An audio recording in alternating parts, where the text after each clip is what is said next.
بالعالمين والصلاة والسلام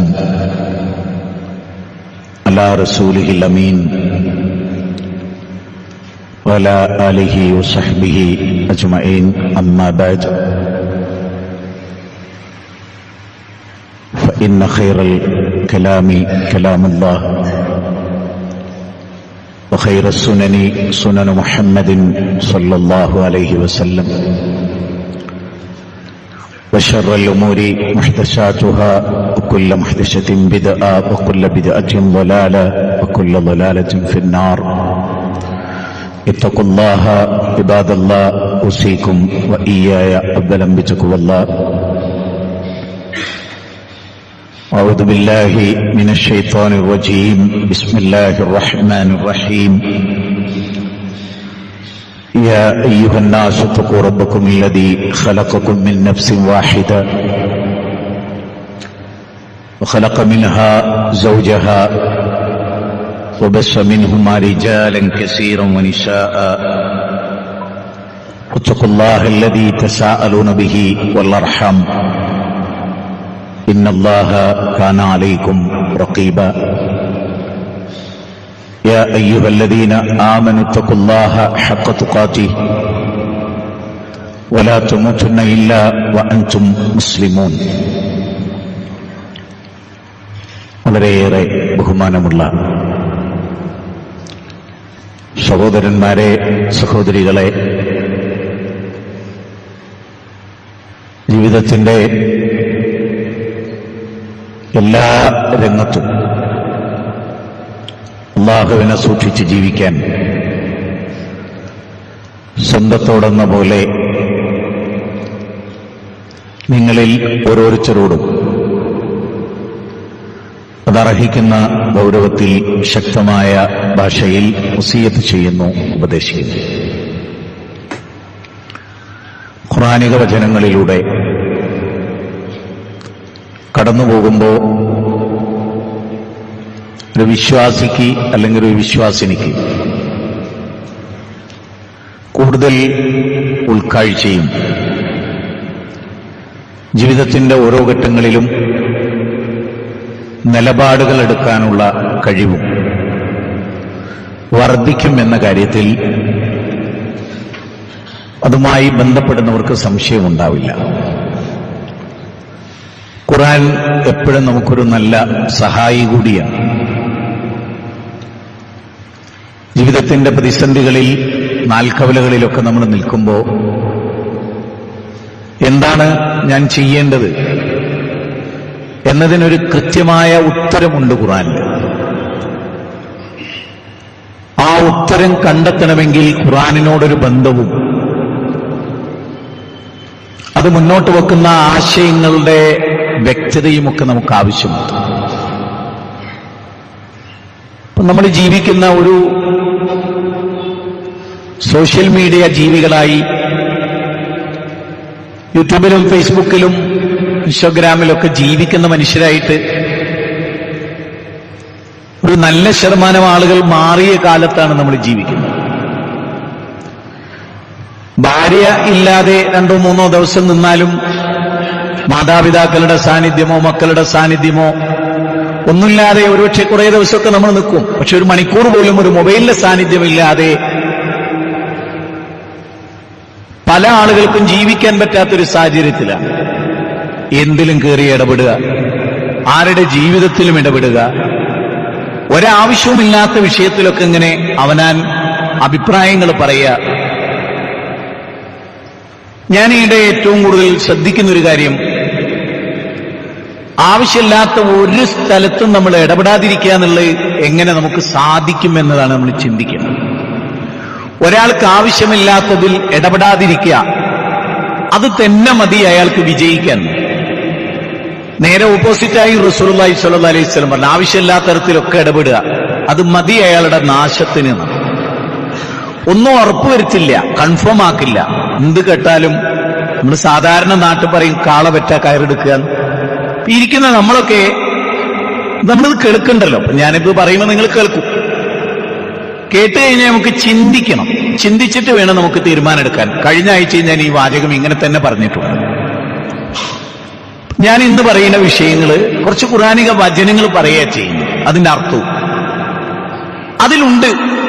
വിശ്വാസികൾ ഇന്ന് എന്താണ് സ്വീകരിക്കേണ്ടതെന്ന് അതിലുണ്ട്. നമ്മൾ കുറച്ച് ഗൗരവമായി ഓരോന്നിനെ നോക്കി കാണുമ്പോൾ, ഞാനൊരു ഗൗരവമായി കാണുന്നത് നിങ്ങൾക്ക് എല്ലാവർക്കും ഗൗരവമായി കണ്ടോളുന്നൊന്നും അഭിപ്രായം എനിക്കില്ല.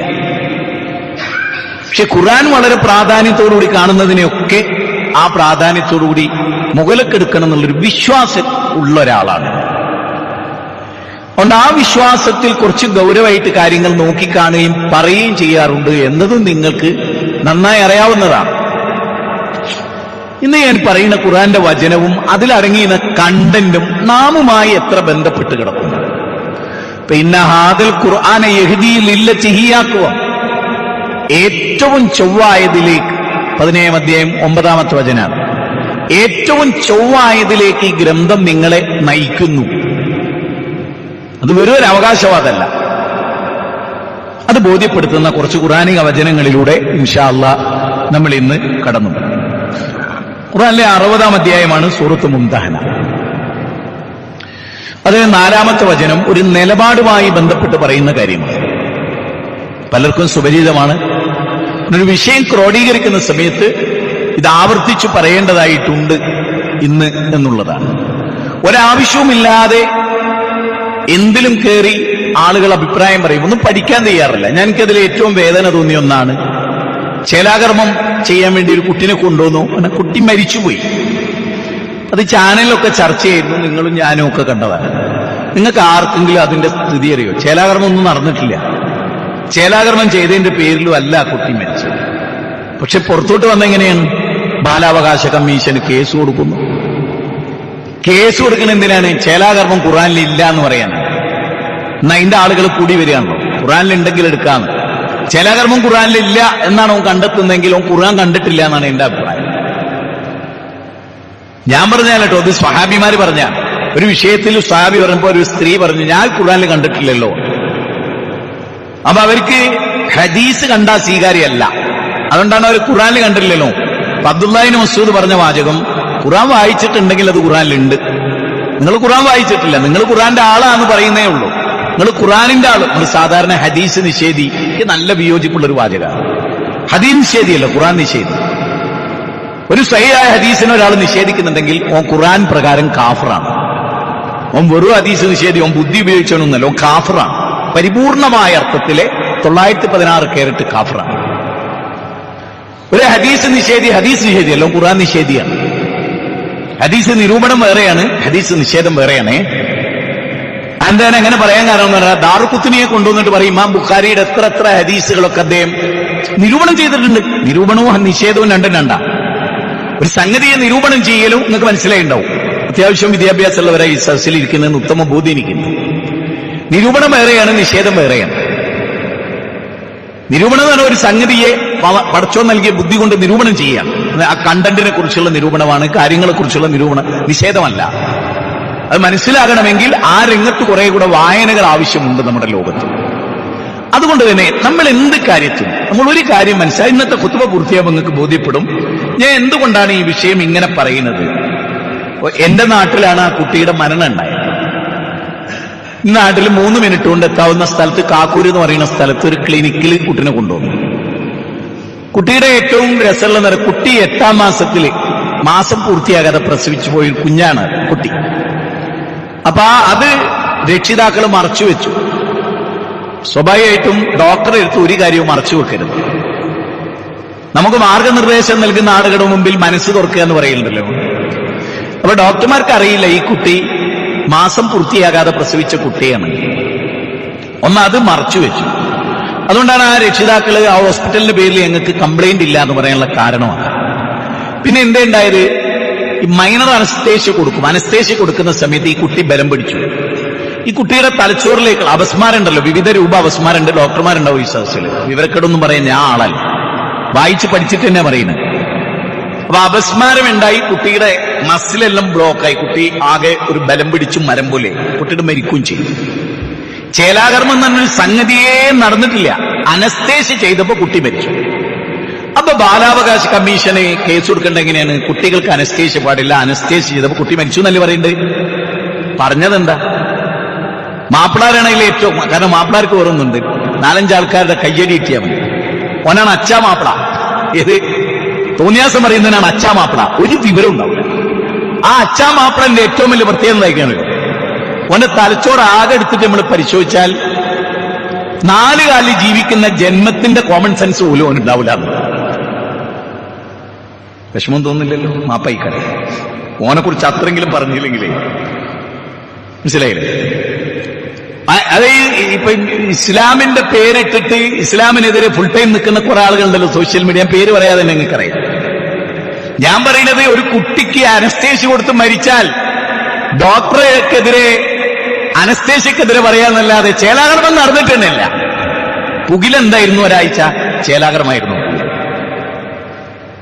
ഞാൻ ഇതെന്തിനാ പറഞ്ഞെന്ന് വെച്ചാൽ, വിഷയമല്ല നമ്മുടെ പ്രശ്നം. നമുക്ക് എന്തിനോടൊക്കെ വിരോധമുണ്ട്, അതുമ്മൽ വെച്ചിട്ട് നമ്മൾ ആ കാര്യങ്ങൾ നോക്കിക്കാണുകയാണ് ചെയ്യുന്നത്. അതിനപ്പുറത്ത് അള്ളാഹുവിന്റെ ഗ്രന്ഥത്തിൽ നിന്ന് ചില കാര്യങ്ങൾ നോക്കിക്കാണാൻ സാധ്യമായാൽ അത് എത്രയോ ബെറ്റർ ആയിരിക്കും. നമ്മൾ ഇന്ന് ജീവിക്കുന്ന ഒരു ലോകത്ത് നമുക്ക് കാഴ്ചപ്പാടുകൾ ഉണ്ടാവണം, നിലപാടുണ്ടാകണം. കാരണം നമ്മൾ മറ്റുള്ളവരെ പോലെ അല്ല. ഞാൻ കഴിഞ്ഞ ആഴ്ചയും പറഞ്ഞു, അതിന്റെ മുമ്പത്തെ ആഴ്ചയും പറഞ്ഞു. അപ്പൊ നിങ്ങൾ നോക്കൂ, അല്ലാഹു സുബ്ഹാനഹു വ തആല ഉത്തമമായ മാതൃക 2 പ്രവാചകന്മാരുടെ വാചകവുമായി ബന്ധപ്പെട്ട് സവിശേഷമായി ഖുർആൻ പറഞ്ഞ കാര്യമാണ്. ഒന്ന്, ഖദ് കാനത് ലക്കും ഉസ്വത്തുൻ ഹസനത്തുൻ ഫീ ഇബ്രാഹിം വല്ലദീന മഅഹു ഇദ് ഖാലൂ ലിഖൗമിഹി ഇന്നാ ബുർആഉ മിൻകും വമിമ്മാ തഅബുദൂന മിൻ ദൂനില്ലാഹ് കഫർനാ ബികും വബദാ ബൈനനാ വബൈനകുമുൽ അദാവത്തു വൽ ബഗ്ളാഉ അബദാ ഹത്താ തുഅ്മിനു ബില്ലാഹി വഹദാ ഇല്ലാ ഖൗല ഇബ്രാഹിം ലിഅബീഹി. സൂറത്ത് മുംതാനയിലെ 4-ാമത്തെ വചനമാണ്. നമുക്കതിന്റെ അർത്ഥം നോക്കാം. നിങ്ങൾക്ക് ഇബ്രാഹിം അലൈഹിസ്സലാത്തു വസ്സലാമിലും നിങ്ങൾ അടിവരട്ട് ഇങ്ങനെ മനസ്സിലാക്കുക. ഖുർആന്റെ നേർക്കുന്നേരെ എന്റെ വാചകങ്ങളുണ്ടെങ്കിൽ നിങ്ങൾക്ക് അത് ഉപേക്ഷിക്കാം, തള്ളിക്കളയാം. അള്ളാഹുവിന്റെ വാചകം എന്ന് പറഞ്ഞാൽ ഞാൻ പറയുന്ന ആയത്തും അതിന്റെ അർത്ഥം ഉണ്ടല്ലോ, അത് മുകളിലേക്ക് എടുക്കണം. വേറെ ഒന്നും നമ്മൾ മുകളിലേക്ക് എടുത്തിട്ടില്ലെങ്കിലും ഇത് നമ്മൾ മുകളിലേക്ക് എടുത്തേ പറ്റും. നിങ്ങൾക്ക് ഇബ്രാഹിം നബിയിലും അദ്ദേഹത്തിന്റെ കൂടെയുള്ളവരിലും ഉത്തമമായ മാതൃക ഉണ്ടായിട്ടുണ്ട്. ഏത് കാര്യത്തിൽ? ഏത് കാര്യത്തിലാണ് ആ മാതൃക? അത് ശരിക്കും ആലോചിച്ച് തന്നെ വേണം. നമ്മൾ ഈ ഭൂമിയിൽ ജീവിച്ചിങ്ങനെ പോവാണ്. നമ്മൾ മാത്രം ഒരു 60-70 കൊല്ലം ജീവിച്ച് അതോടുകൂടി ജീവിതം അവസാനിക്കല്ലേ? നമ്മുടെ ജീവിതം തുടങ്ങുകയാണ്. ആ ജീവിതം തുടങ്ങുമ്പോ അവിടെ പരിശോധിക്കപ്പെടുന്നത് മുഴുവനും അലി ഇബ്നു അബീ താലിബ് റളിയല്ലാഹു അൻഹു പറഞ്ഞ ഒരു വാചകത്തെ ബേസ് ചെയ്തിട്ടാണ്. അതെന്താണത്? ദുനിയാവ് അമലി ചെയ്യാനുള്ള ഇടമാണ്. അവിടെ ഹിസാബില്ല, വിചാരണയില്ല. അല്ലാതെ ആഖിറം വിചാരണ മാത്രമുള്ള ഇടാണ്, അവിടെ അമലില്ല. ഈ ലോകത്ത് വെച്ച് വേണം നമുക്ക് സ്വർഗത്തിലേക്കുള്ളത് സമ്പാദിക്കാൻ. അതിവിടെ വെച്ചേ സാധ്യം. ഖബറിലെത്തിയതിനു ശേഷം നമുക്ക് സാധ്യമല്ല. ഖബറിൽ പോലും നമുക്ക് കിട്ടുന്നത് ഖബറിലെത്തുന്നതിന് മുമ്പ് നമ്മൾ ചെയ്ത കാര്യമാണ്. ഈ വാചകങ്ങളൊക്കെ നിങ്ങൾ ശരിക്കും ഓർക്കണം കേട്ടോ. കാരണം ഒരു വെള്ളിയാഴ്ച ഖുതുബ കഴിഞ്ഞാൽ അടുത്ത വെള്ളിയാഴ്ച വരെ ചിന്തിക്കാം. ഞാൻ അങ്ങനെ ചിന്തിച്ച് ഓരോ ഖുതുബകളിലും മനസ്സിങ്ങനെ എന്റെ കഴിവിന്റെ പരമാവധി ഞാൻ പറയുന്നു. ഞാൻ വളരെ കഴിവ് കുറഞ്ഞ ഒരാളുമാണ്. അതിൽ നിന്നുകൊണ്ട് ഞാൻ നിങ്ങളോട് മാക്സിമം പറയണം, എന്റെ മാക്സിമം പറയണം. അതിലെനിക്ക് പടച്ചോന്റെ അടുത്ത് ഒരു ഭയപ്പാടും ഉണ്ടായിട്ടില്ല ഇന്ന് വരെ. എന്റെ കഴിവിന്റെ മാക്സിമം ഞാൻ ആ വിഷയങ്ങൾ പറയാറുണ്ട് എന്നതിൽ എനിക്ക് അള്ളാന്റെ മുമ്പിൽ അതില്ല, ഒക്കെ മറച്ചു വെച്ച ഒരാളാണ് എന്ന് എനിക്ക് തോന്നിയിട്ടില്ല ഇന്ന് വരെ. അതിന്റെ പേരിൽ എനിക്ക് പേടിയില്ല പടച്ചോനെ കണ്ടുമുട്ടാൻ. അതിന്റെ പേരിൽ എനിക്ക് പേടിയില്ല. കാരണം നമ്മൾ മനസ്സിലാക്കിയത് പറയാന്നുള്ള അതിനല്ലേ നമുക്ക് കഴിയൂ. നമുക്ക് ജനങ്ങളെ പഠിപ്പിക്കുമ്പോൾ ഉറച്ച വിശ്വാസം എന്തോ നമുക്ക് ബോധ്യപ്പെട്ടത് നമ്മൾ ജനങ്ങളോട് പറയാം. നമ്മുടെ ബാധ്യത അതാണ്. എന്റെ ഭാഗത്തെ ഞാനൊരു ഡോക്ടറായിരുന്നെങ്കിൽ എന്റെ അടുത്ത് ഒരു രോഗി വരികയാണെങ്കിൽ ഞാൻ അതിനെ സമഗ്രമായി പഠിച്ചിട്ട് അയാൾക്ക് മരുന്ന് എഴുതും. എന്റെ ഒരു ആഗ്രഹമാണ്, ഞാൻ പറഞ്ഞു ഞാൻ ഡോക്ടറല്ല, ആണെങ്കിൽ എന്റെ സ്ഥാപനത്തിന് പൈസ ഉണ്ടാക്കുക എന്നുള്ള ലക്ഷ്യം എനിക്ക് ഉണ്ടാവില്ല. അതുകൊണ്ട് തന്നെ ആ ഹോസ്പിറ്റലിൽ ഏറ്റവും വെറുപ്പ് ആ സ്ഥാപനത്തിന്റെ ഡയറക്ടർക്ക് എന്നോടായിരിക്കും. അതുകൊണ്ട് നമ്മളിവിടെ ഇബ്രാഹിം നബിയിൽ ഉത്തമ മാതൃകയുണ്ട്. അദ്ദേഹത്തിൽ വിശ്വസിച്ചവരിലും എന്ന് പറഞ്ഞാൽ ഒരു നാട്, ആ നാട്ടിൽ കുറെ മനുഷ്യന്മാര്, അവിടെ ഒരു ഭരണാധികാരി, അവിടെ ഒരു ഭരണകൂടം, സ്വച്ഛാധിപത്യപരമായ ഭരണകൂടം, ഇതൊക്കെ നടക്കുന്ന ഒരു നാട്ടില് ഇബ്രാഹിം നബിന്റെ കൂടെ, എന്നൊക്കറിയില്ല ഇബ്രാഹിം നബിന്റെ കൂടെ എന്ന് പറഞ്ഞാൽ ഇന്ന് നമ്മുടെ ഏറ്റവും ചെറിയ സംഘടനയുടെ കൂടെയുള്ള ആള് പോലും ഇബ്രാഹിം നബി അലൈഹി ഇസ്ലാമിന്റെ കൂടെ അല്ല. നിങ്ങൾക്കറിയില്ലേ? എണ്ണപ്പെട്ട നൂഹ് നബിന്റെ കൂടെ തന്നെ 12, ഒരു റിപ്പോർട്ടിൽ 46. ശരി, അത്ര ആളെ ഉണ്ടായിരുന്നുള്ളൂ, അതേ ടോട്ടലുള്ളൂ. അപ്പൊ അങ്ങനെ ഒരു കൊച്ചു സംഘമുള്ള ഇബ്രാഹിം നബിയെ പറ്റി അള്ള പറയാണ്, ഇബ്രാഹിം നബിയിലും അദ്ദേഹത്തിന്റെ കൂടെ ഉള്ളവരിലും നിങ്ങൾക്ക് ഉത്തമമായ മാതൃക ഉണ്ടായിട്ടുണ്ട്. ഇന്നാ ബുറാഉ മിൻകും വമിമ്മ, അവരെന്ത് ചെയ്തു? ബറാ വലാ ബറാ ഇസ്ലാമിലെ വളരെ സവിശേഷമായ രണ്ട് ശബ്ദങ്ങളാണ്. ഇന്നാ ബുറാഉ മിൻകും, അവർ പറയുന്നതെന്ന് വെച്ചാൽ നിങ്ങളും ഞങ്ങളും തമ്മിൽ ഇതാ ചെറിയൊരു അകലമുണ്ട്. എന്തിന്റെ പേരിലാണ് ആ അകലം? നിങ്ങൾ അല്ലാത്തവരെ ആരാധിക്കുന്നവരാണ്, ഞങ്ങൾ അള്ളാനെ മാത്രം ആരാധിക്കുന്നത്. അതുകൊണ്ട് വബദാ ബൈനനാ വബൈനകുമുൽ അദാവത്തു വൽ ബഅ്ലാഹു അബദ, നിങ്ങൾക്കിടയിലും ഞങ്ങൾക്കിടയിലും ശത്രുത പ്രത്യക്ഷപ്പെട്ടിരിക്കുകയുമാണ്. ഏത് വിഷയത്തിൽ? തൗഹീദിന്റെ കാര്യത്തിൽ നമ്മൾ തമ്മിൽ എന്തല്ല, നല്ല ടൈപ്പിലല്ല. നിങ്ങളുമായി ഞങ്ങൾ ശക്തമായി, ഞങ്ങളുമായി നിങ്ങൾക്കും കേട്ടോ. ഇത് വൺ വേ അല്ല, അവർക്ക് ഇവരോടും ഇവർക്ക് അവരോടും. ഒന്ന് ദോഷമാണ്, ഒന്ന് ഗുണമാണ്. ഒന്ന് ഗുണത്തോടുള്ള ദോഷവാദികളുടെ പോരാട്ടമാണ്, ഒന്ന് ആത്യന്തിക ജീവിതത്തിന്റെ നഷ്ടം. ബുദ്ധിപരമായ, വിവേകപരമായ, നന്ദിപരമായ, നീതിപരമായ എല്ലാ കാര്യങ്ങളും ലംഘിച്ചവരാണ് ശിർക്ക് ചെയ്യുന്നവർ. അതാരായാലും വൈദീശയെ രക്ഷിക്കണേന്ന് വിളിക്കുന്ന ഒരാൾ നന്ദി കെട്ടവനാണ്, അവിവേകിയാണ്, അറിവില്ലാത്തവനാണ്, നീതിബോധമില്ലാത്തവനാണ്, തലപ്പാവില്ലാത്തവനാണെന്ന് ഞാൻ പറയില്ല, താടിയില്ലാത്തവനാണെന്ന് ഞാൻ പറയില്ല, മുഫ്തി സ്ഥാനം കിട്ടുന്നില്ലെന്ന് ഞാൻ പറയില്ല. അതൊക്കെ ഉണ്ടാവും. പക്ഷെ പറഞ്ഞ ഞാൻ നേരെ എണ്ണി 5 കാര്യമുണ്ടല്ലോ, അതില്ല. അതില്ലാതെ എനിക്ക് ഉറപ്പിച്ച് പറയാൻ പറ്റും. എന്തുകൊണ്ട്? അള്ള പറഞ്ഞു, 3-ാം അധ്യായം 18 അള്ള പറഞ്ഞു നീതിമാനല്ല ഓൻ. വേറൊരു സ്ഥലത്ത് അള്ള പറഞ്ഞു ഓൻ ന്യായമില്ലാത്തവനാണെന്ന്. വേറൊരു സ്ഥലത്ത് അള്ള പറഞ്ഞു ഓന് വിവരമില്ലാത്തവനാണെന്ന്. വേറൊരു സ്ഥലത്ത് പറഞ്ഞു ഓൻ തെളിവാചരാക്കാത്തവനാണ്. അങ്ങനെ പല കോലത്തിലും ആ വിഷയം അള്ളാഹു ഖുർആനിൽ പലയിടങ്ങളിലും പറഞ്ഞു. അത് പിന്നീട് നമ്മുടെ ടോപ്പിക്കായി വരുമ്പോ ഇൻഷാ അല്ലാഹ് ഞാൻ പറയാം. പക്ഷേ ഇവിടെ ഇബ്രാഹിം നബിയിൽ ഉത്തമമായ മാതൃക ഉണ്ടായിട്ടുണ്ട്. എന്താണ് മാതൃകയുടെ ഒരു പ്രശ്നം? എന്താണ് ആ മാതൃക ഉണ്ടായത്? ഏത് കാര്യത്തിലാണ്? ശിർക്കൻവാദികളോട്, ബൗദ്ധ വിശ്വാസികളോടുള്ള നിലപാടുകളുടെ കാര്യത്തിലാണ്. ആ നിലപാട് അവർ പറയുന്നത് എന്താ? നിങ്ങൾക്കിടയിലും ഞങ്ങൾക്കിടയിൽ മാത്രമല്ല, നിങ്ങളെയും നിങ്ങൾ ആരാധിക്കുന്ന വസ്തുക്കളെയും ഞങ്ങൾ വിട്ടൊഴിഞ്ഞു നിൽക്കുന്നു. നിങ്ങളോട് സഹകരിക്കാൻ ഞങ്ങൾക്ക് ബുദ്ധിമുട്ടുണ്ട്. നിങ്ങളോട് സഹകരിക്കാൻ ഞങ്ങൾക്ക് ബുദ്ധിമുട്ടുണ്ട്. ഞങ്ങൾ എന്തുകൊണ്ട് നിങ്ങളുടെ കൂടെ ഇല്ല? അതിന് കാരണം, ഒന്ന്, നിങ്ങൾ ദൈവമില്ലെന്ന് പറയുന്നു. 2, നിങ്ങൾ മരണാനന്തര ജീവിതമില്ലെന്ന് പറയുന്നു. 3, നിങ്ങൾ മതം മനുഷ്യനമാക്കുന്ന കറുപ്പാണെന്ന് പറയും. 4, നിങ്ങൾ മതത്തെ തുരത്തണം എന്ന് നിങ്ങൾ ഔദ്യോഗികമായി എഴുതി വെച്ചിരിക്കുന്നു. 5, മതത്തെ നേരിടുക എന്നതാണ് നമ്മുടെ ജീവിതത്തിന്റെ ലക്ഷ്യമെന്ന് നിങ്ങളുടെ ഭരണഘടനയിൽ എഴുതുന്നു. മതവിശ്വാസിയായ ഒരാൾ നിങ്ങളുടെ മെമ്പർഷിപ്പ് എടുക്കുമ്പോൾ അത് അവിടെ അവസാനിക്കണമെന്ന് നിങ്ങൾ എഴുതി വെച്ചിരിക്കുന്നു. അതുകൊണ്ട് ഞങ്ങൾക്ക് നിങ്ങളോട് ബന്ധമല്ല. അതുപോലെയല്ല ഇവിടുത്തെ മറ്റ് രാഷ്ട്രീയ പാർട്ടികൾ. That's all. ഞാൻ സൂചന മാത്രം നൽകുകയാണ്. ഇത് തന്നെയാണ് നമുക്ക് എന്തുകൊണ്ട് പറ്റില്ല. പറ്റാത്തതിന് കാരണമുണ്ടെന്നേ. നമ്മളോട് ചോദിക്കുകയാണെന്ത്? What is the reason? നമുക്ക് റീസൺ ഉണ്ട്. നമ്മുടെ റീസൺ വളരെ വ്യക്തമാണ്. കാരണം നമ്മൾ മറ്റുള്ളവരെ പോലെയല്ല. ഒന്ന്, നമ്മളുടെ പ്രത്യേകത തന്നെ എന്താണ്? നമ്മളൊരു പ്രത്യേക നിയമത്തെ ആധാരമാക്കി ജീവിക്കുന്നവരാണ്. ഇബ്രാഹിം നബി അലൈഹി സ്വലാത്തു വസ്സലാമിലും അദ്ദേഹത്തിൽ വിശ്വസിച്ചുകൊണ്ട് നിങ്ങൾക്ക് മാതൃകയുണ്ട്. നിങ്ങളും ഞങ്ങളും തമ്മിൽ ബന്ധമില്ല. നിങ്ങളോടും നിങ്ങൾക്കിടയിലും ഞങ്ങൾക്കിടയിലും ശത്രുത പ്രത്യക്ഷപ്പെട്ടിട്ടുണ്ട്. ഹത്താ, ഏതുവരെ? തുഅ്മിനു ബില്ലാഹി വഹ്ദ, ഏകനായ റബ്ബിന്റെ വഹദാനിയത്ത് നിങ്ങൾ അംഗീകരിച്ചാൽ അന്നിമിഷം അവസാനിക്കും നമ്മൾ തമ്മിലുള്ളത്. കണ്ടോ? അല്ലാതെ നിങ്ങളോട് നിങ്ങളെ തൊലി കറുത്തു എന്നുള്ളതിന്റെ പേരിലോ, നിങ്ങളൊരു ഭരണകൂടത്തിന്റെ കീഴിൽ ജീവിക്കുന്നതിന്റെ പേരിലോ ഒന്നും നമ്മൾ തമ്മിൽ അഭിപ്രായ ഭിന്നതൊന്നുമില്ല. അങ്ങനെയൊന്നുമില്ല. നിങ്ങൾ നാട് ഭരിക്കുന്നു എന്നുള്ളതിന്റെ പേരിൽ നിങ്ങളോട് ഞങ്ങൾക്കൊന്നുമില്ല. നിങ്ങളുടെ ഏറ്റവും വൃത്തിഹീനമായ, സംസ്കാരവിരുദ്ധമായ, മനുഷ്യത്വത്തിന് നിലക്കാത്ത നിങ്ങൾ എഴുതി വെച്ച നിങ്ങളുടെ നേതാക്കന്മാരുടെ കിതാബിന്റെ കണ്ടന്റ് നിങ്ങൾ ഭരണത്തിന്റെ മറവിൽ നടപ്പാക്കുന്നു. എത്ര ക്ലാരിറ്റിയാണല്ലേ! ഒന്ന് ആലോചിച്ച് നോക്കിയേ. നിങ്ങൾ ഭരിച്ചതുകൊണ്ടോ, നിങ്ങൾ ഭരിക്കുന്ന ഭരണകർത്താവിന്റെ പേര് ഇന്ന പേരായതുകൊണ്ടോ, അയാൾക്ക് താടിയില്ലാത്തത് കൊണ്ടോ, മീശ പഠിച്ചതുകൊണ്ടോ ഒന്നല്ല നമ്മുടെ വിയോജിപ്പ്. അയാളുടെ പ്രസ്ഥാനം രൂപപ്പെടുത്തിയ എടുത്ത 2 ബുദ്ധിജീവികൾ പറയുന്നു, ഒരാള് യഥാർത്ഥത്തിൽ ഈ പാർട്ടിയുടെ ആളാകണമെങ്കിൽ ദൈവനിഷേധം കൊണ്ട് മുഖമുദ്രയാകണം. ഓൻ യുദ്ധം ചെയ്യുന്നുണ്ടെങ്കിൽ അത് ചെയ്യേണ്ടത് മതത്തോട് മാത്രമായിരിക്കണം, മനുഷ്യരോടല്ല. മതത്തോട് യുദ്ധം ചെയ്യണം. അപ്പൊ അങ്ങനെ പ്രഖ്യാപിച്ച ഒരു ടീമിന്റെ കൂടെ സഹകരിക്കുക, അവരെ കൂടെ നിൽക്കുക, അവർക്ക് വേണ്ടി വാദിക്കുക, ഇതൊക്കെ എല്ലാ മുസ്ലിം സംഘടനകളുടെയും ഇപ്പോഴത്തെ ഒരു ദയനീയ പരാജയമാണ്. കുറച്ച് കൂടുതലുള്ളത് പലപ്പോഴും എനിക്ക് തോന്നിയിട്ടുണ്ട്, ഞാനൊക്കെ ഉൾക്കൊണ്ട് 10-40 കൊല്ലം സ്വീകരിച്ച ഒരു പ്രസ്ഥാനത്തിൽ ഇതിന്റെ മെമ്പർമാർ കൂടി വരുന്നുണ്ടോ എന്ന് സംശയിക്കുന്ന ഒരാളാണ്. സംശയമല്ല, എനിക്കത് ബോധ്യപ്പെട്ടതാണ്. ഞാനത് സംശയിക്കുന്നു എന്നൊക്കെ പറഞ്ഞ് നിങ്ങൾക്കൊരു വല്ലാത്തൊരു വിഷമം വേണ്ടാന്ന് വിചാരിച്ചിട്ടാണ് കേട്ടോ. ഇവിടെ ആയാലും അവിടെ ആയാലും ബാപ്പാന്റെ അടുത്താണെങ്കിലും തെറ്റ് തന്നെ. അവിടെ പ്രസ്ഥാനകമായ ഭ്രാന്തൊന്നും എന്നെയും നിങ്ങളെയും നയിക്കരുത്. അങ്ങനെ നയിക്കുമ്പോൾ പരലോകം നഷ്ടപ്പെട്ടു. ഇഹലോകത്തുള്ളൊരു സംവിധാനം അതൊക്കെ. അത് ഇഹലോകത്തേക്ക് വേണ്ടി മാത്രം കരുതിയാൽ മതി. അതിലപ്പുറത്തേക്കൊന്നും അതിനെ കരുതരുത്. പരലോകം നഷ്ടപ്പെടും ഇതുകൊണ്ടെങ്കിൽ അത് വിട്ടുകളണം. അങ്ങനെയുണ്ടല്ലോ ചില വസ്തു നമുക്ക് അപകടമാവും തോന്നുന്നു. ഏതുപോലെ ലളിത ഉദാഹരണം വരക്ക.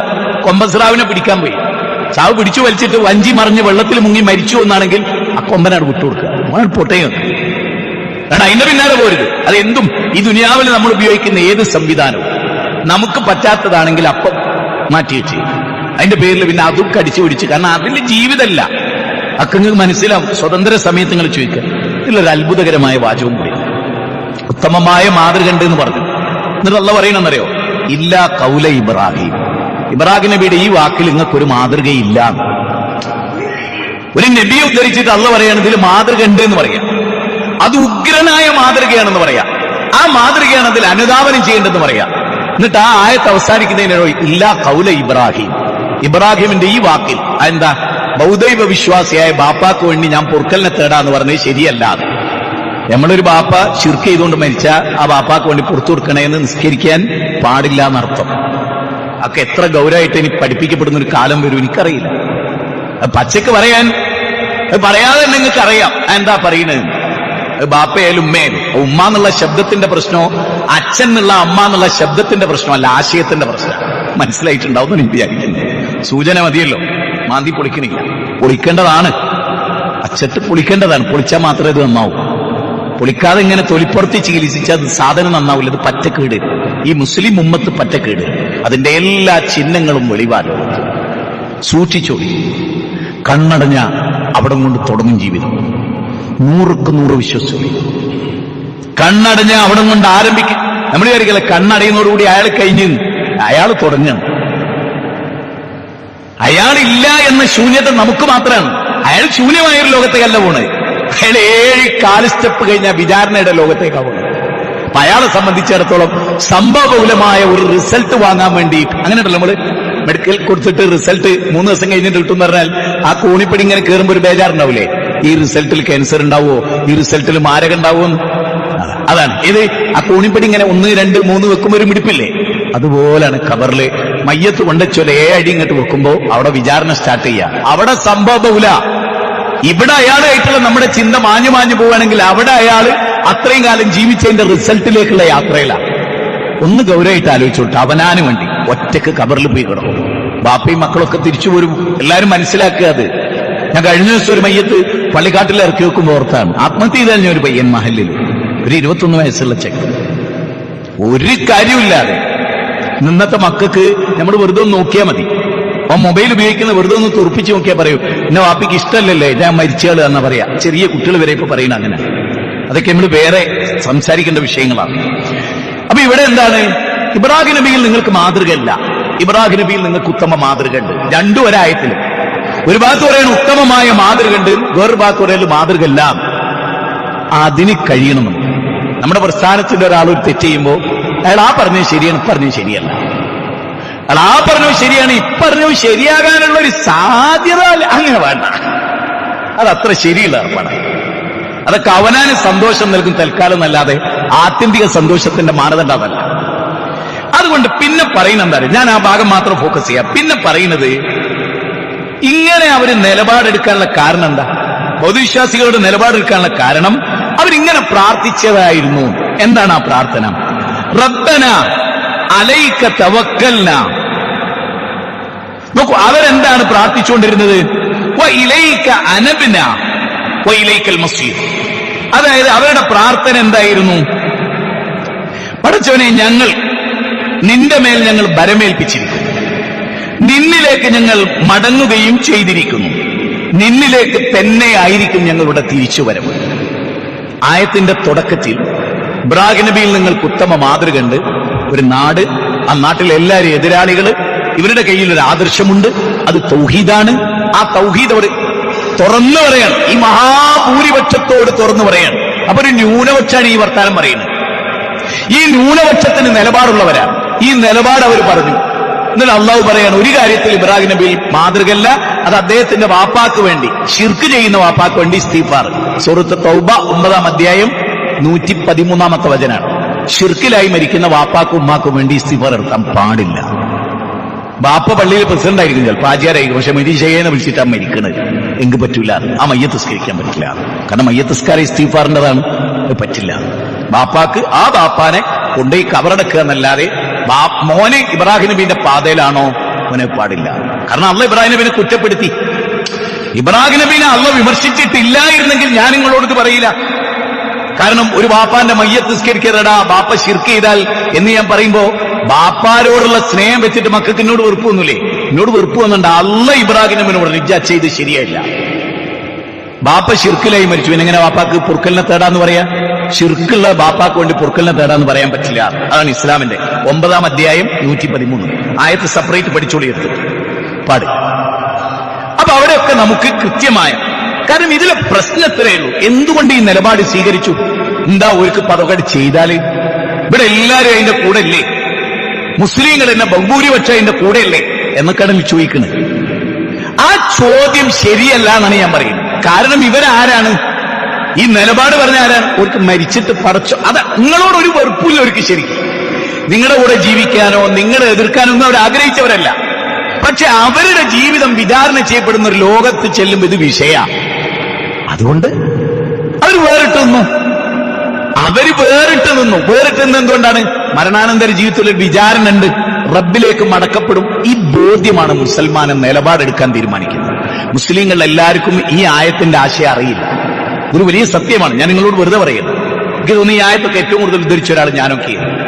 ഈ ആയത്ത് ഇത്ര തവണ ആവർത്തിച്ച എല്ലാ പ്രസംഗവും കേൾക്കുന്നുണ്ട്, ഞാൻ എവിടെയും കാണാറ്. അല്ല, അപൂർവമായി ഉദ്ധരിക്കാം. അത് ഈ തൗഹീദ് ലൈനിലുള്ളവർക്ക് മാത്രം ഉദ്ധരിക്കാൻ പറ്റിയ ആയത്തായി. ഇത് വേറൊരു ഉസ്താദിന്റെ ഒത്തിലൊന്നും നമുക്കിത് കേൾക്കാൻ പറ്റില്ല. കാരണം അവരുടെ മാനദണ്ഡം ഈ ആയത്തിനെതിരാണ്. അതുകൊണ്ട് അവർ പറയില്ല. ഒന്ന്, അള്ളാഹുലേക്ക് മടങ്ങിപ്പോകേണ്ടവരാണെന്നുള്ള ഉത്തമ ബോധ്യം അവർക്കില്ല. അതുകൊണ്ട് തന്നെ അവർക്ക് വിഷയം എന്തല്ല, ഇനി പറഞ്ഞു മനസ്സിലായി നിങ്ങൾക്ക്? റബ്ബിലേക്ക് മടങ്ങിപ്പോവും. അവിടെ അത് കൃത്യമായിട്ട് ചോദിക്കുന്നെങ്കിൽ അത് വളരെ കണിശായിട്ടല്ലേ നമ്മൾ ചെയ്യുക. ഹാൾ ടിക്കറ്റില് ആ നമ്മുടെ നമ്പർ, ഓരോരുത്തരുടെ നമ്പർ ഉണ്ട്, അത് എഴുതിയിട്ടില്ലെങ്കിൽ ആ പേപ്പറിൽ എത്ര വിജ്ഞാനം ഉണ്ടായൊരു കാര്യമുണ്ടോ? ആ പേപ്പർ പരിഗണിക്കപ്പെടില്ല. എങ്ങനെയാണ് ആളുകൾ അതൊക്കെ പഠിപ്പിച്ചു കൊടുക്കുന്നത്? നിങ്ങൾ ഈ അടുത്ത കാലത്ത് ആളുകൾ ചോദിക്കുന്നത്, സോഷ്യൽ മീഡിയ തീരെ കാണുന്നില്ലല്ലോ, യൂട്യൂബിലെ വിഷയങ്ങൾക്ക് ഖണ്ഡനം കാണുന്നില്ലല്ലോ, ഒരു മരവിപ്പ്. എന്തിനാ ഖണ്ഡിക്കുന്നത്? ഖണ്ഡിക്കാൻ നിന്ന ഒരു മിനിറ്റ് നാവ് താഴെ വെക്കാൻ നേരണ്ടോ? അത്ര ഖണ്ഡിക്കേണ്ട വിഷയമേ ഉള്ളൂ, അനുകൂലിക്കേണ്ട വിഷയമല്ല. ഇതൊക്കെ അനുകൂലിച്ചിട്ടല്ല മിണ്ടാത്തത്, ഏതിനൊക്കെ മിണ്ടണം. അത്ര ബോറാണ് നമ്മൾ. രണ്ടാമത്തെ ഖുർആനിക വചനം, അത് കുറെ കൂടെ ഗൗരവപ്പെട്ടൊരു സ്റ്റെപ്പിലേക്ക് നീങ്ങുന്നതാണ്. അത് എന്താണെന്നറിയോ നിങ്ങൾ? 4-ാം അധ്യായം 97, 98, 99. ഞാൻ പറഞ്ഞ ഈ ഖുർആന്റെ വചനത്തിന്റെ കണ്ടന്റ് മാത്രമാണ് പറയുന്നത്. ഇന്നല്ലദീന തവഫാഹുമുൽ മലായികത്തു ളാലിമി അൻഫുസഹും ഖാലു ഫീമ കുൻതും ഖാലു കുന്ന. ആയത്തിൽ പറയുന്ന കാര്യം ഇതാണ്: അവിശ്വാസികളുടെ ഇടയിൽ അടിവരട്ടോളനെ, വാചകത്തിന് എന്നെ അടിവരട്ടോളണം. ഞാൻ എന്റെ വക എടുക്കല്ല, ഖുർആനിലെ പരിഭാഷ നോക്കിയിട്ട് നിങ്ങൾക്ക് പറഞ്ഞു തരാം. അവിശ്വാസികളുടെ ഇടയിൽ തന്നെ ജീവിച്ചുകൊണ്ട് സ്വന്തത്തോട് അന്യായം ചെയ്തവരെ. ഏതാണ് ഈ അന്യായം? ഇന്ന ശിർക ലദുൽമുൻ അദീം എന്ന അന്യായം, അല്ലാതെ വേറൊന്നല്ല. സ്വന്തം പള്ളക്ക് കത്തിയെടുത്ത് കുത്തിയതോ കുത്താറാത്തി നടത്തിയതിനെ പറ്റിയല്ല ഈ പറയുന്നത്. ഇന്ന ശിർക ലദുൽമുൻ അദീം, 31-ാം അധ്യായം 13-ാമത്തെ വചനം. സ്വന്തത്തോട് അന്യായം ചെയ്തവരെ മരിപ്പിക്കുമ്പോൾ, ഇത് ശരിക്കും ശ്രദ്ധിക്കണേ, നമ്മളൊരാൾ മരിച്ചു എന്ന് പറയണമെങ്കിൽ മലക്കുൽ മൗത്ത് വരണം. മലക്കുൽ മൗത്ത് വരാതെ ഒരാൾ മരിക്കില്ല. മലക്കുൽ മൗത്ത് തൊട്ടടുത്തിരുന്ന അയാളോട് ചോദിക്കുന്ന ഒരു ചോദ്യം പിന്നെ ഖുർആൻ പറയുന്നത്. എന്താ ചോദിക്കണ അറിയോ? എന്താ ചോദിക്കുന്നത് വെച്ചാൽ, ഖാലു അലം തകുൻ അർളുല്ലാഹി, അല്ല, മലക്കുകൾ ചോദിക്കാണ്, അല്ല ഭൂമി വിശാലമായിരുന്നില്ലേ?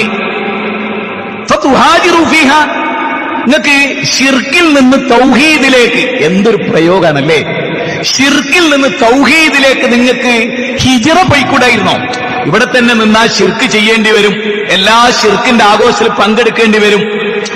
ഒരു സിനിമാ നടന്റെ മകൻ കഴിഞ്ഞ ദിവസം എനിക്കെതിരെ ഒരു വീഡിയോ ഇട്ട് കണ്ടപ്പം എനിക്ക് തോന്നിയൊരു കാര്യമാണ് ഞാൻ പറയുമ്പോ ആ മഹലിലെ ഞാൻ ആ മഹൽ പള്ളി നിസ്കരിക്കും, അയാൾ എന്റെ തൊട്ടടുത്ത് നിസ്കരിച്ചിട്ടുണ്ട്. മാമുക്കോയ എന്ന് പറയുന്ന നടൻ. അദ്ദേഹത്തിന്റെ മകൻ എന്താ ഒരു 500 റുപ്യ ബിംബാരാധനക്ക് കൊടുത്താല് സാധു പഠിച്ചിട്ടില്ല, പഠിക്കാത്തതിന്റെ കുഴപ്പമാണ്. സിനിമ നടനായി അയാളെ മകനായി എന്നുള്ളത് കൊണ്ട് വിജ്ഞാനം ഉണ്ടാവില്ലല്ലോ. വിജ്ഞാനം സെപ്പറേറ്റ് വേറെ കിട്ടുന്ന കാര്യമാണ്. അത് കിട്ടാത്തതിന്റെ കുഴപ്പമാണ്. എന്താ ഒരു വിഗ്രഹാരാധനക്ക് 500 റുപ്യ കൊടുത്താല്? അതേ ചോദ്യങ്ങൾ ഒരു ചോദ്യത്തിൽ അവസാനിപ്പിക്കുന്നിടത്ത് നമുക്ക് പ്രശ്നം. എന്താ കള്ളുടിക്കാൻ 500 റുപ്യ കൊടുത്താൽ? എന്താ വേറൊരുത്തനെ കൊല്ലാൻ 500 റുപ്യ കൊട്ടേഷൻ പാർട്ടി കൊടുത്താൽ? ഇങ്ങനൊക്കെ ചോദിക്കാലോ. കൊടുക്കുവോ?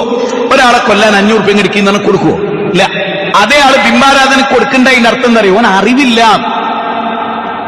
ഓൻ ചെറിയ കാര്യത്തിന് വാശി പിടിക്കുക. ഒരാളെ കൊന്നാ അള്ള വിചാരിച്ച പുറത്തു വരും, ശിർക്ക് ചെയ്ത പുറത്തു വരില്ല.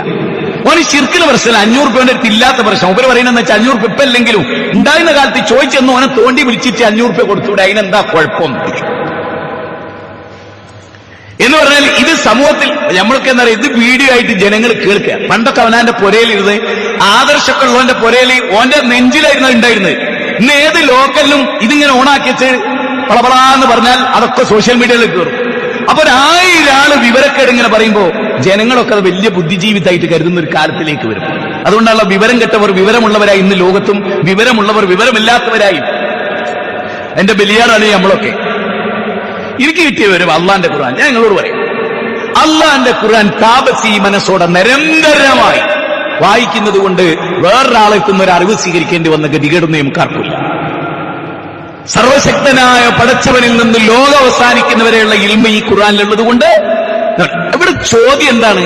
ഒരു മനുഷ്യനെ മരിപ്പിക്കുമ്പോ മലായികത്തു ളാലിമി അൻഫുസഹും ഖാലൂ ഫീമ കുൻതും മലം തകുൻ അർളുല്ലാഹി വാസിയ ഫതുഹാജിറു ഫീഹാ. ഇതെല്ലാരും നമ്മൾ ഓരോരുത്തരും പടച്ചോമിച്ചാ മരിക്കണല്ലോ. അപ്പൊ മഞ്ചേരിയിലോ മലപ്പുറത്തോ കോട്ടയത്തോ ചങ്ങനാശ്ശേരിയിലോ പാലക്കാടോ കണ്ണൂരോ കാസർഗോഡോ ഒക്കെ ശിർക്കിന്റെ കൂടാരത്തിന്റെ നടുവിലാണ് നമ്മൾ ജീവിക്കുന്നത്. അങ്ങനെ നമ്മൾ പറയും, ഞാൻ ഒരൊറ്റ മുസ്ലിമേ അവിടെ ഉള്ളൂ. അതിന്റെ നടുവിൽ ഇങ്ങനെ കിടന്നിട്ട് ഇവർ ചെയ്യുന്ന എല്ലാ ശിർക്കിലും നമ്മൾ പോകും.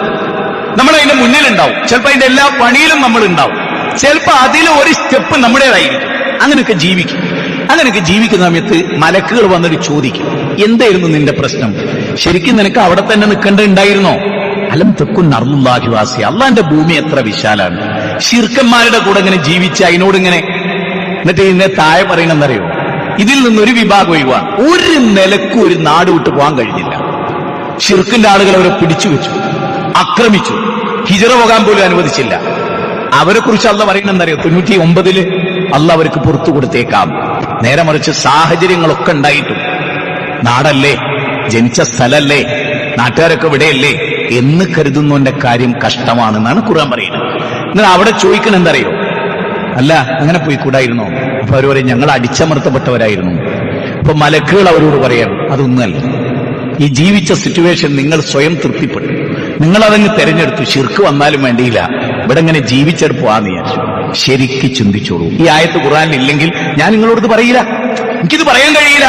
കാരണം ഇങ്ങനെ ഒരു കാര്യം അവിടെ നടക്കുന്നുണ്ട്, മലക്കുകൾ വന്നാൽ ചോദിക്കുന്നുണ്ട് എന്നും ഈ അടിമ ഇത് പറയുന്നുണ്ട് എന്നും അള്ള പറഞ്ഞു തരാതെ വേറെ വഴിയുണ്ടോ? മരിക്കാൻ കിടക്കുക ബാപ്പ നാവ് നീട്ടുന്നുണ്ട്, ഇങ്ങനെ വലിക്കുന്നുണ്ട്, ഇതൊക്കെ നമ്മൾ കേട്ടിട്ടുള്ളൂ. പക്ഷെ ബാപ്പ വലിക്കുന്നതും ആവണതും നാവ് ചലിപ്പിക്കുന്നതും ഈ മലക്കുകളുമായിട്ടുള്ള സംഭാഷണത്തിലാണ്.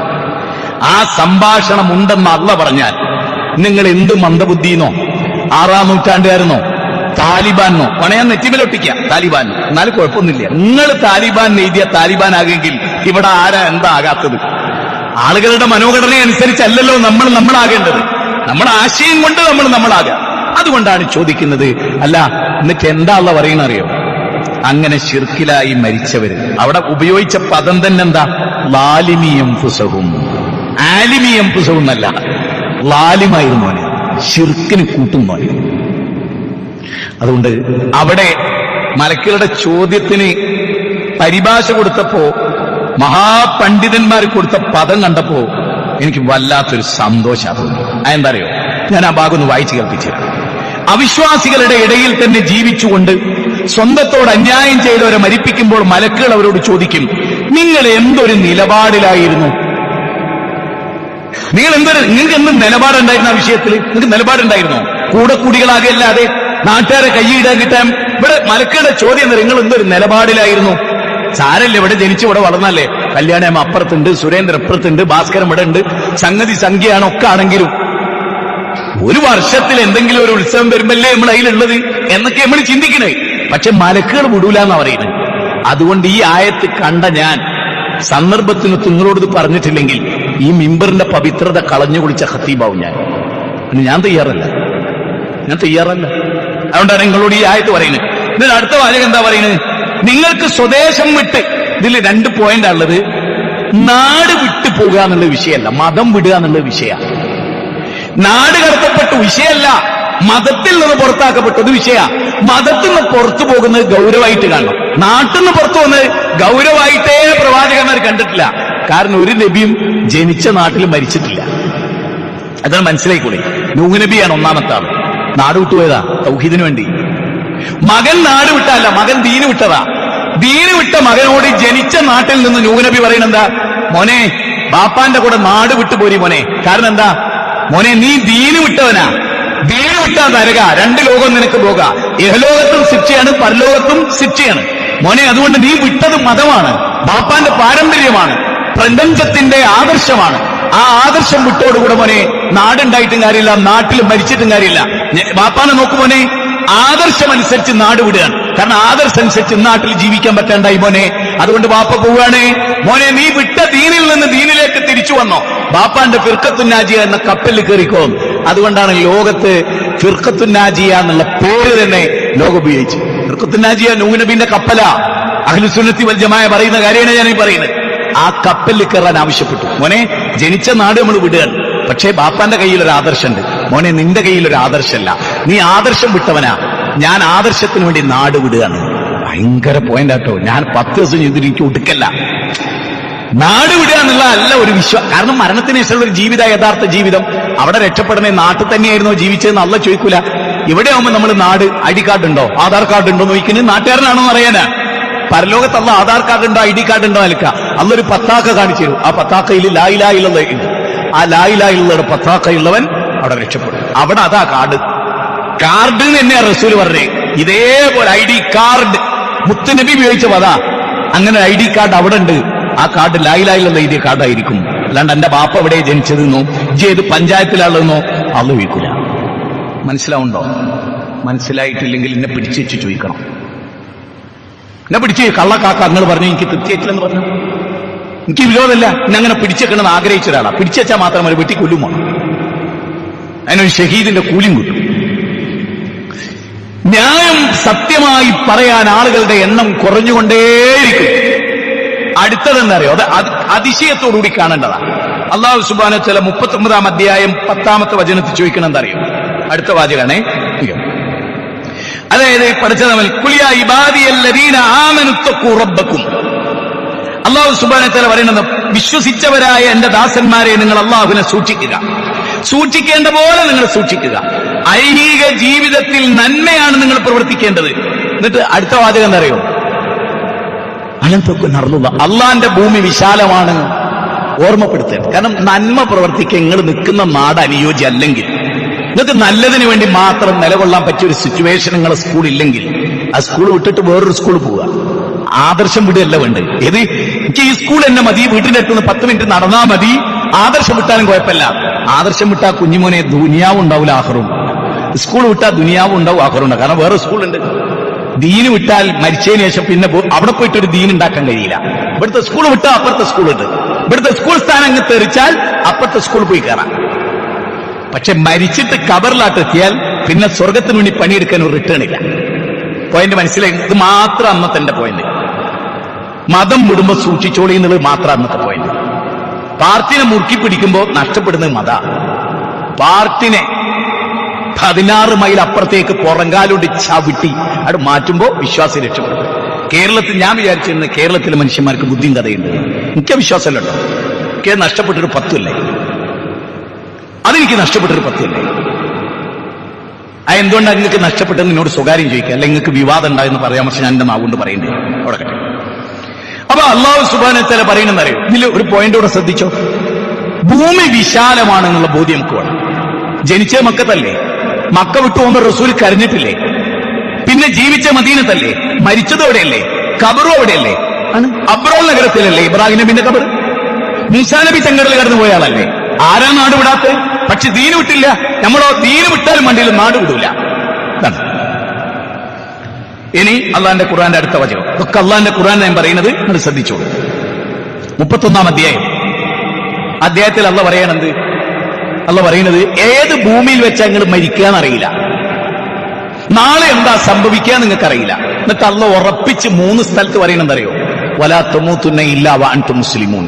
നിങ്ങൾ എവിടെ മരിച്ചാലും വേണ്ടില്ല, മരിക്കുന്നിടത്തുനിന്ന് നിങ്ങൾ മുസ്ലിം ആകണം. നിങ്ങൾ കേരളത്തിൽ ജീവിച്ച് മുസ്ലിമായി ജീവിച്ച് മരിക്കാൻ പറ്റുമോ? അവിടെ ജീവിച്ച് മരിക്കണം, പക്ഷെ മുസ്ലിം ആവണം.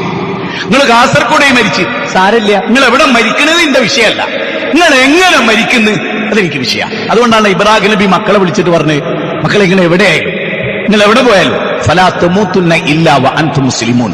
2-ാം അധ്യായം 132 സൂറത്ത് ബഖറ. റബ്ബി ഖദ് ആതൈതനി മിനൽ മുൽക്കി വഅല്ലംതനി മിൻ തഅവീലിൽ അഹാദീസി ഫാത്തിറസ് സമാവാതി വൽ അർദ് അൻത വലിയ്യി ഫിദ് ദുനിയ വൽ ആഖിറ തവഫനി മുസ്ലിമൻ. കണ്ടോ? തവഫനി മുസ്ലിമൻ വഅൽഹിഖ്നി ബിസ്വാലിഹിൻ. രാജാധികാരം കിട്ടി, എല്ലാം കിട്ടി. ദുനിയാവെന്ന് പൊട്ടക്കണ്ണിൽ കൊണ്ടുപോയിട്ടപ്പോഴും ലാ തസ്രീബ അലൈക്കുമുൽ യൗം, നിങ്ങളായിട്ട് എനിക്കൊരു പ്രതികാരമില്ല, അതൊന്നും ഈ ലോകത്ത് തീർക്കേണ്ടതല്ല. എന്നിട്ട് അള്ളാഹിനോട് പറയണെന്നറിയോ? രാജാധികാരമൊക്കെ നാട്ടുകാർ വലുതായി കാണും, എനിക്കത് വലുതല്ല. പിന്നെ സ്വപ്നം വ്യാഖ്യാനിക്കാനുള്ള കഴിവ് നാട്ടുകാരുടെ മുമ്പിൽ അത് വലിയ കഴിവാ. അതുകൊണ്ടാണ് അവർ എന്റെ അടുത്ത് വരുന്നത്. ഞാൻ അങ്ങനെ ഞെറിഞ്ഞു കുത്തിട്ട് എല്ലാവരും വന്നല്ലോ, എനിക്ക് ഈ രണ്ടും ഉണ്ട്, അതുകൊണ്ട് ആളുകൾ വന്നു. പക്ഷെ എനിക്കിത് രണ്ടും വലുതല്ല. ശരിക്കും ചിന്തിച്ചോളൂ കേട്ടോ. മറിച്ച് അദ്ദേഹം പറയുന്നത് എന്താ അറിയും? പക്ഷെ മരിക്കുമ്പോൾ മുസ്ലിം ആക്കി മരിപ്പിക്കണേ.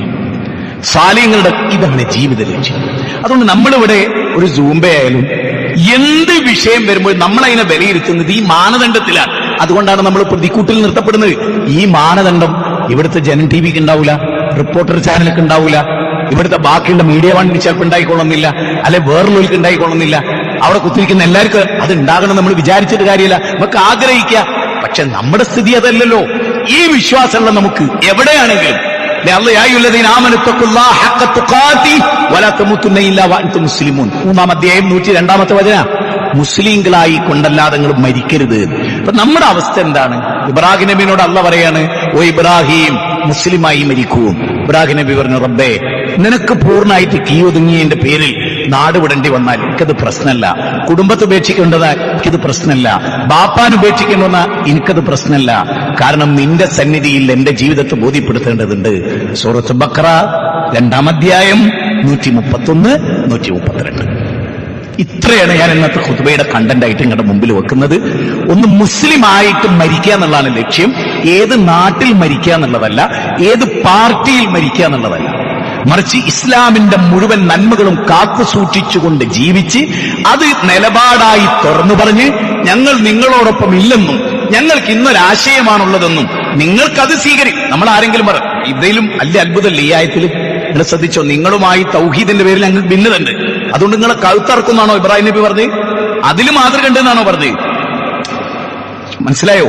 അവരോട് ഞങ്ങൾ നിങ്ങളെ തല്ലുന്നോ, നിങ്ങളെ നാട്ടിൽ നിന്ന് പുറത്താക്കുന്ന അല്ലേ പറയുന്നത്? തൗഹീദിന്റെ ആളുകൾ അവര് നാട്ടിൽ നിന്ന് പുറത്താക്കുന്ന അറിയുന്നത്, ഷിർക്കിന്റെ ആളുകളെ ഞങ്ങൾ പുറത്താക്കുന്ന അവർ പറയുന്നില്ല. ഞങ്ങൾ നിങ്ങളെ തല്ലൂന്ന് പോലും പറയില്ല. ഇബ്രാഹിം നബിയോട് ബാപ്പയെ പറഞ്ഞേ കല്ലെറിഞ്ഞു കൊല്ലും. ഇബ്രാഹിം നബി ആണല്ലോ ശരിക്കും പറയേണ്ടത്. അള്ളഹാനോട് നന്ദി കേട് കാണിച്ച് ഒരുത്തനെ കല്ലെറിഞ്ഞു കൊല്ലുക എന്ന് പറഞ്ഞാൽ അത് പടച്ചോന്റെ പാർട്ടിന്റെ പ്രത്യേകത ആകണല്ലോ. പക്ഷെ ഇസ്ലാം അത് പഠിപ്പിച്ചില്ല. പോയിന്റാണ്, ചിന്തിക്കേണ്ടവർ ചിന്തിക്കാം. അള്ളാഹു ഖൈർ നൽകട്ടെ.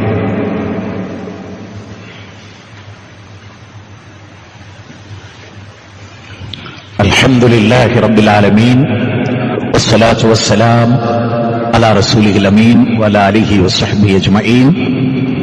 ഇത്തഖുല്ലാഹ ഇബാദല്ലാഹ് ഉസീകും വഇയ്യായ സനീം ബിത്തഖ്വല്ലാഹ്. അല്ലാഹുവിനെ സൂക്ഷിച്ച് ജീവിക്കണം. ഏത് നിമിഷവും ഒരുപാട് മരണവാർത്തകൾ നിങ്ങൾ ഡെയിലി.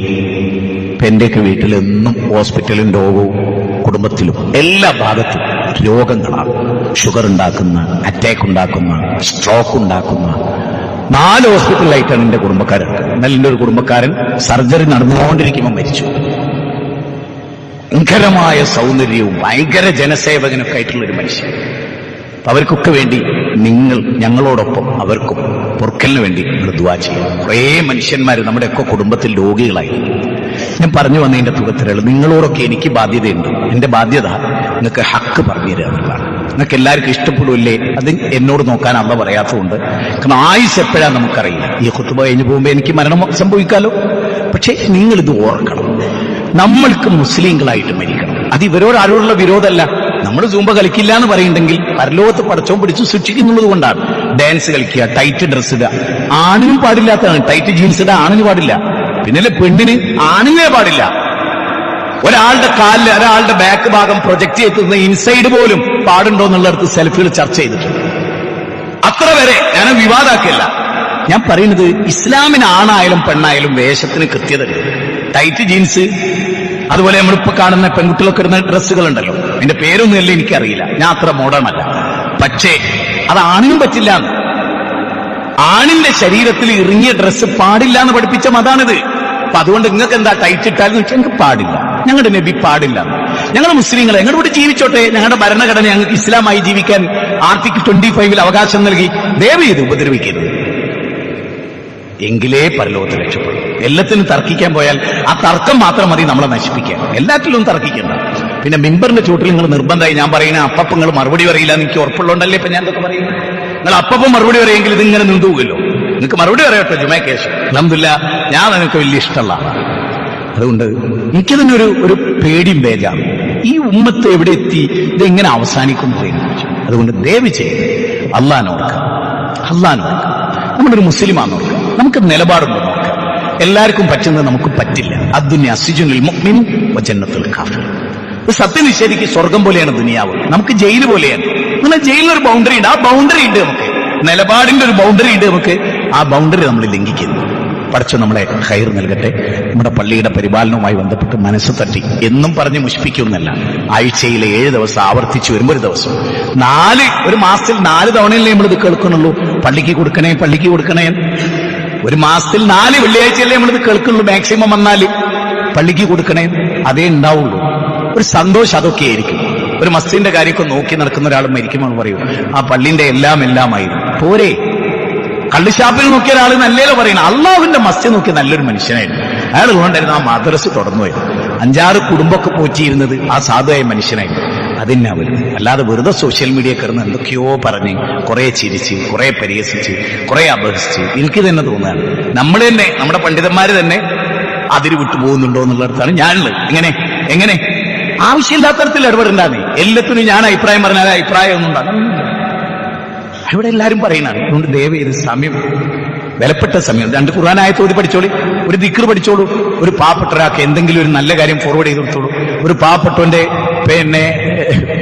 അയാൾക്കൊരു ഫണ്ട് കൊടുക്കാനുള്ള എന്തെങ്കിലുമൊക്കെ ഫോർവേഡ് ചെയ്യേണ്ട അതൊക്കെ ഫോർവേഡ് ചെയ്തോളൂ. അതിനൊക്കെ കൂലി കിട്ടും. പറഞ്ഞു എന്ന് മാത്രം. അള്ളാഹു ഖൈർ നൽകട്ടെ, നന്മ നൽകട്ടെ, തൗഫീഖ് നൽകട്ടെ, തഖ്വ നൽകട്ടെ. ശിർക്കിൽ നിന്ന് തൗഹീദിലേക്കുള്ള ഹിജറ പോകേണ്ടി വന്നാൽ ആ ഹിജറ നിർവഹിക്കുന്ന കൂട്ടത്തിൽ അള്ളാഹു നമ്മെ ഉൾച്ചേർത്ത് അനുഗ്രഹിക്കട്ടെ. അല്ലാഹുമ്മ ഗ്ഫിർ ലിൽ മുഅ്മിനീന വൽ മുഅ്മിനാത്ത്.